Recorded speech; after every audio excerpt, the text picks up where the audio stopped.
Grade 10 Biology, How do Organisms Reproduce? Module 2. At the end of this module, you will be able to illustrate vegetative reproduction and to explain tissue culture. Vegetative propagation, a mode of reproduction in plants in which a vegetative part like stem, root, leaves develop into a new plant under favorable conditions is called vegetative propagation or vegetative reproduction. It is also considered as a type of asexual reproduction as only one parent is involved. Advantages of vegetative propagation. It is an easier, less expensive and a rapid method of propagation. Characters of the parent plants are preserved.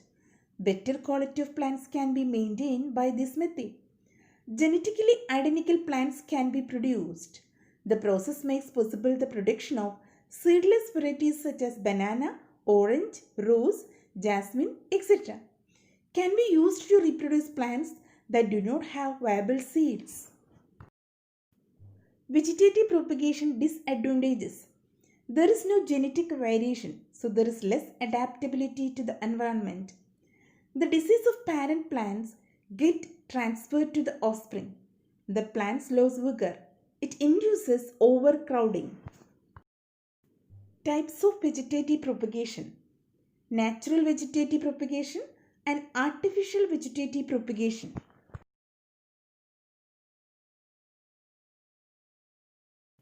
Natural vegetative propagation by root, example dahlia and sweet potato.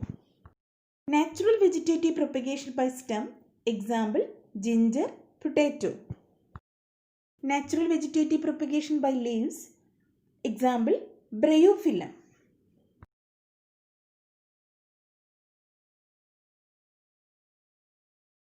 Artificial vegetative propagation is a deliberate production of new plants from parts of old plants by humans.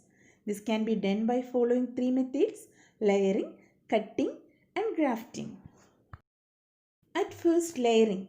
In this method, a stem or a branch is bent to the ground. A small part of the stem is buried in soil so that roots develop there. Examples are grapes, climbing roses and jasmine.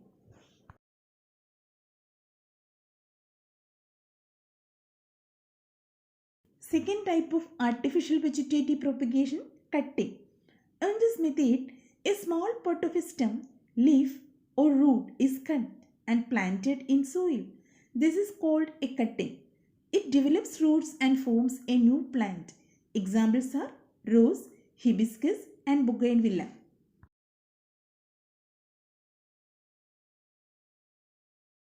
Third method, grafting.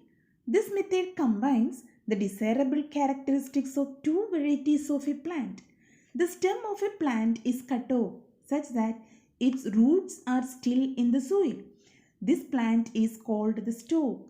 A stem cutting from another healthy plant named the scion is placed over the stalk. The stalk and scion are tied together and the stalk provides the scion with water and minerals.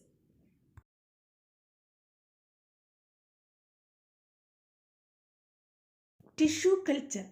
The production of new plants from a small piece of a plant tissue or cells removed from the growing tips of a plant in suitable growth medium is called tissue culture. In this process, the growth medium or culture solution is very important as it is used for growing plant tissue because it contains various plant nutrients in the form of jelly known as agar and plant hormones. The process of tissue culture for producing new plants is as follows. A small piece of plant tissue is taken from the growing point of the plant or from the tip of the plant and placed in a sterile jelly which contains nutrients and plant hormones. The hormones make the cells in the plant tissue divide rapidly, producing many cells which forms a shapeless lump of mass called a callus. The callus is then transferred to another jelly containing suitable plant hormones which stimulate the callus to develop roots. The callus with developed roots is then put on at another jelly containing different hormones which stimulates the development of shoots. The callus having roots and shoots separates into tiny plantlets. In this way, many tiny plantlets are produced from just a few original plant cells or tissue. Use of tissue culture technique.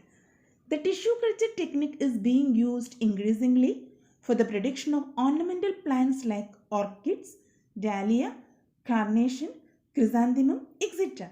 The production of plants by this method of tissue culture is also known as micropropagation because small amount of plant material is used.